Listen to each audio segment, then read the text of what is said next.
তো অনেক দিন ধরেই ভাবছিলাম যে আমি হেয়ার কাট করাবো, কিন্তু সময় হয়ে উঠছিল না। তো আজকেই যাচ্ছি পার্লারে, আমার দিদিকে নিয়ে বাসে বসে পড়েছি, আর কিছুটা রাস্তা আমি চলেও এসেছি। তো চলো এবারে আমি একচোটে দিদির পার্লারে গিয়ে তোমাদের সাথে কথা বলছি।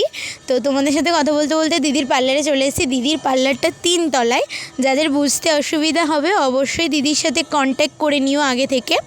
তো চলো এবারে আমি এসে গেছি দিদির পার্লারে, এবার ভেতরে ঢোকা যাক। তো চলো।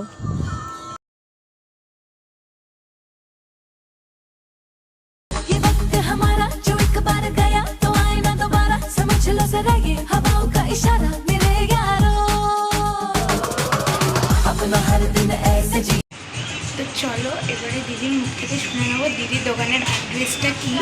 তো চলো দিদি, তোমার দোকানের অ্যাড্রেসটা বলো। বালি কেদারনাথ 60 জিটি রোড, হাওড়া।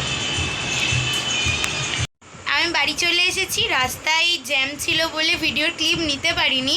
তো দিদির মুখ থেকে তো অ্যাড্রেসটা শুনেছো। তো বালির ওদিকে বা আমার ভিডিও যারা দেখছো অবশ্যই দিদির কাছে যেও। আর শুধু যে হেয়ার কাটিং বা ফেসিয়াল হয় দিদির পার্লারে তা নয়, দিদির দোকানে সব কিছুই হয়। তো স্পেশাল ডেতে দিদিকে বুক করতে পারো, আমি দিদির নাম্বার ফার্স্ট কমেন্টে দিয়ে দেবো। এখনের জন্য টাটা।